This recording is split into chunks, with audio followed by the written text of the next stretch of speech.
Tiga fase ini sudah selesai dua, sekarang masuk yang ketiga.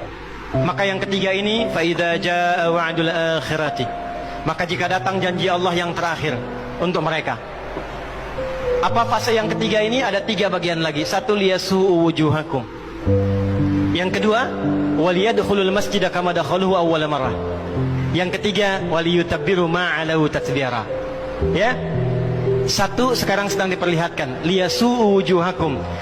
Persis sekarang orang-orang itu seperti di era Nabi yang membayangkan hingga bisa ditembus, bentengnya kokoh, intelijennya kuat, sadapannya di mana-mana. Tapi ternyata dunia yang melihat kokoh itu ditunjukkan oleh Allah hanya dengan bahasa mereka. La syirzimatun qalil. Ini bahasanya Firaun. Ini kan cuma ormas kecil, nggak sebanding.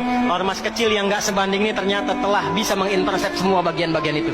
Dia bisa tembus bentengnya, dia masuk ke dalamnya. Liyasu'u wujuhakum. Tujuannya bukan untuk menunjukkan mereka mampu, bukan, untuk menggugah dunia kalian kemana saja. Yang kalian anggap itu hebat, itu mampu, itu dahsyat, ternyata bisa ditembus, dipermalukan di wajah dunia.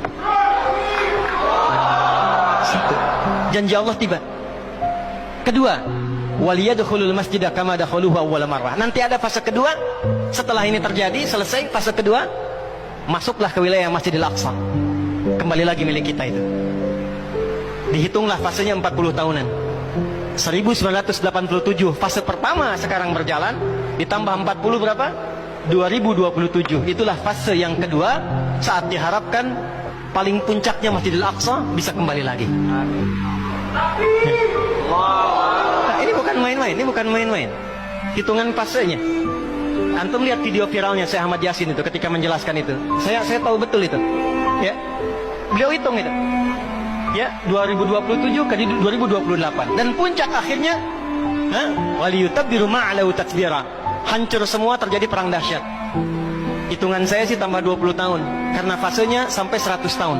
40 tambah 40 tambah 20 100. Maka 2037. Silahkan cek orang-orang yang ada menghitung di pertahanan sekarang. Antum tanyakan pada yang di Lemhanas, pada di macam-macam. Bagaimana kekuatan dunia pergeserannya, saya yakin hitungan mereka 2037 terjadi sesuatu yang dahsyat. Gerbangnya sampai 2040, di atas 2040 itulah generasi emas akan muncul. Makanya Indonesia masuk generasi 2045. Itu sudah dihitung 2030 pembukanya. Makanya sekarang punya visi 2030 semua. Saudi visi 2030, Rusia, Cina, Afrika Selatan, Brazil visinya 2030 dengan bikin bridge itu. Semua visinya ke sana. Dan yang paling dahsyat, hitungan itu secara spesifik isyaratnya sudah ada dalam Al-Quran. Dan ini bukan ilmu otak-atik, bukan viral TikTok.